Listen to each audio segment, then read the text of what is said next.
ओम शांति।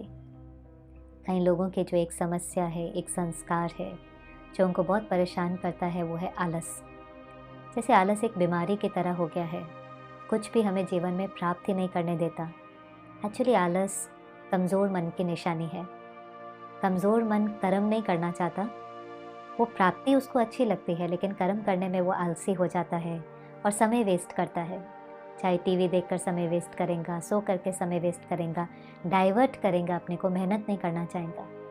तो उसके लिए 2-3 बातें। पहली चीज़, अगर आपके जीवन में कोई भी गोल है, छोटा सा भी गोल हो सकता है, आप रोज़ एक्सरसाइज करना चाहते हैं, नई भाषा सीखना चाहते हैं, कोई संस्कार को चेंज करना चाहते हैं, जिसमें एफ़र्ट लगता है, पर वो एफ़र्ट करने की प्रेरणा नहीं आ रही है।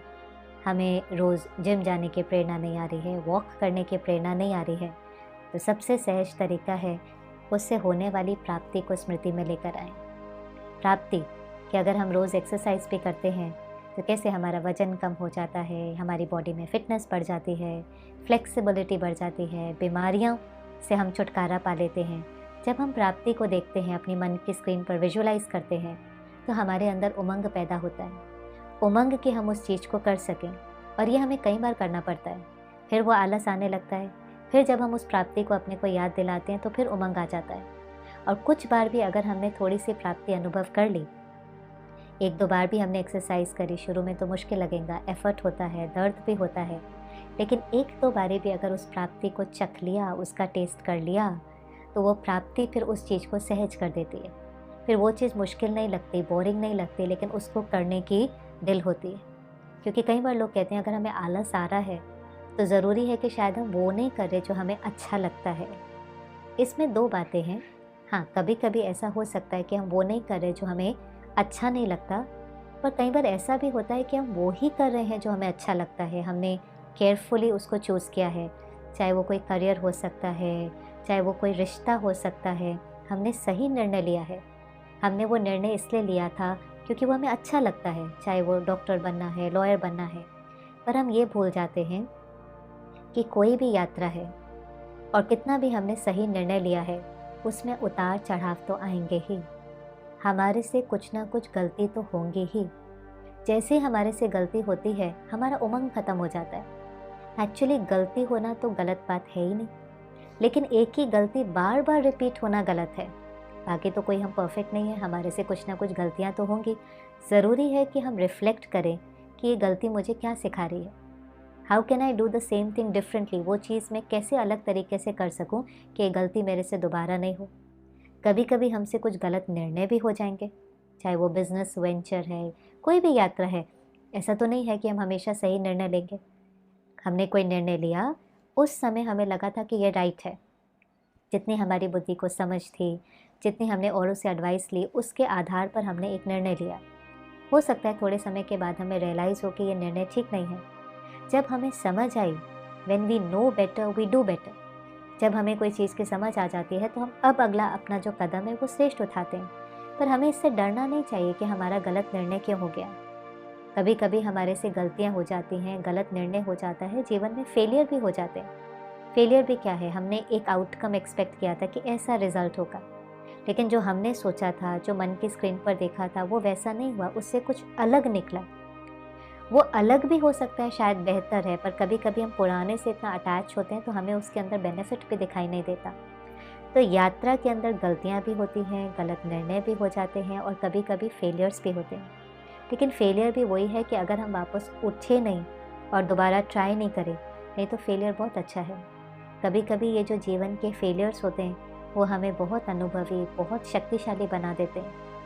आप किसी भी सफल लोगों से पूछो, वो कहेंगे नहीं, हमने अपनी यात्रा में बहुत स्ट्रगल किया है, बहुत सेटबैक्स देखे हैं, फेलियर को भी सामना किया है, लेकिन फिर भी वो सफल क्यों हुए?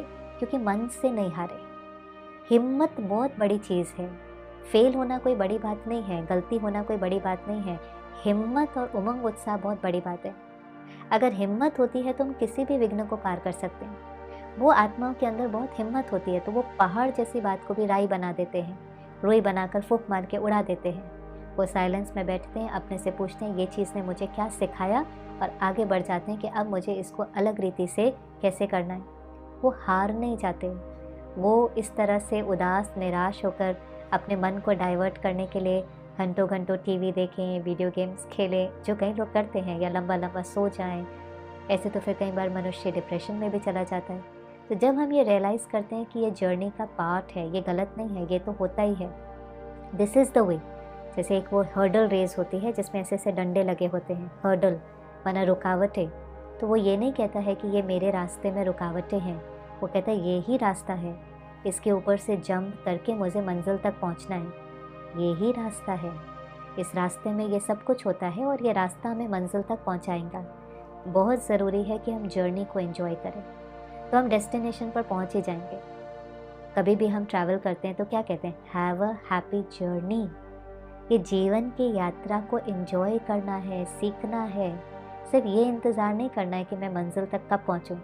कभी कोई गोल 6 महीने का होता है, कोई 6 साल का होता है। ऐसे थोड़ी ना हम सारी यात्रा में तनाव में रहेंगे, भय में रहेंगे, फिर जिस दिन अचीव करेंगे उस दिन थोड़ी सी खुशी का अनुभव करेंगे। नहीं, समझदार वो जो समझदार है, जो मन से शक्तिशाली है, वो अपनी जर्नी को एंजॉय करेगा। और लास्ट चीज़, जीवन में कभी कभी ऐसा भी हो सकता है कि हम वो कर्म भी कर रहे हैं जो शायद हमारा पैशन या ड्रीम नहीं है, क्योंकि सर्कमस्टांसेस हमेशा अलाउ नहीं करती हैं कि हम वही करें जो हमें अच्छा लगता है। कभी कभी सर्कमस्टांस ऐसी भी आ जाती हैं कि हमें वो भी करना पड़ता है जो शायद हमारा सपना ना हो, जो शायद हमारा एम ही नहीं था, जो शायद हमने कभी सोचा ही नहीं था कि हमें कभी करना पड़ेगा। और लास्ट ईयर की एक स्टोरी जो मुझे सबसे ज़्यादा इंस्पायर करती है कि एक बच्चा जो 10th स्टैंडर्ड में था, उसके पेरेंट्स जो मदर है वो सब्जी बेचती है और फादर अभी कंस्ट्रक्शन का काम करता था, और कोविड में उसने शरीर छोड़ दिया। अब जब शरीर छोड़ दिया तो ये बच्चा अभी पढ़ ही रहा था, इसके भी जीवन का कुछ एम होगा, कुछ लक्ष्य होगा, कुछ गोल होगा, पर जीवन की सर्कमस्टांसेस, परिस्थितियाँ बदल गई और कभी कभी परिस्थिति के अनुसार अपने को मोल्ड करना पड़ता है। तो वो बच्चा जो अभी पढ़ रहा था उसको अपनी पढ़ाई को थोड़ा समय छोड़ करके कमाना पड़ा। अभी वो बच्चा चाय की केतली लेकर के उसी सब्जी मार्केट में चाय बेचता है, पर वंडरफुल बात यह है कि वो ये सब कुछ बहुत खुशी से करता है। उसे मिलो तो वो कहता है कि नहीं नहीं, भगवान सदा मेरे साथ है, 2-4 घंटे के अंदर ही मेरी ये सारी चाय बिक जाती है, बहुत प्यार से लोग खरीदते हैं, दुआएं भी देते हैं। अब मैं धन इकट्ठा कर रहा हूँ और इससे मैं एक फ़ोन खरीदूँगा और मैं अपनी पढ़ाई वापस शुरू करूँगा। वंडरफुल बात ये थी कि उसने बैठ करके अपनी किस्मत को कोसा नहीं, भगवान को ब्लेम नहीं किया, और ही भगवान को साथी बना करके बहुत खुशी से अपनी सर्कमस्टांसेस को एक्सेप्ट किया और इस नए रोल के लिए अपने को तैयार किया।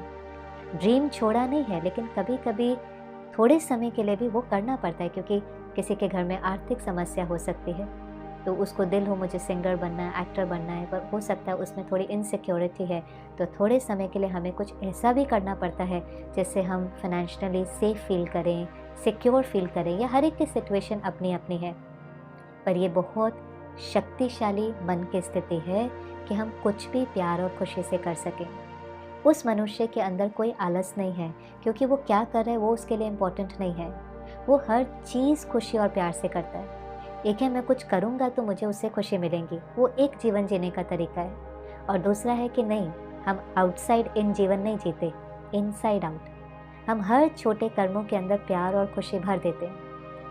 इसलिए ये बहुत बड़ी अचीवमेंट है कि हम हर चीज़ को बहुत प्यार से और खुशी से कर सकें, तो वो साधारण कर्म भी महान बन जाते हैं, विशेष बन जाते हैं, और हमें सब आत्माओं की दुआएं मिलती हैं।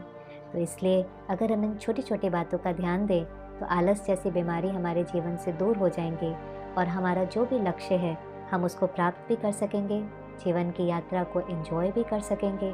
और कभी कभी अगर परिस्थिति हमारे अनुकूल नहीं है तो भी उन परिस्थितियों को स्वीकार करके, अपने को मोल्ड करके, उन परिस्थितियों का भी बहुत खुशी से सामना कर पाएंगे।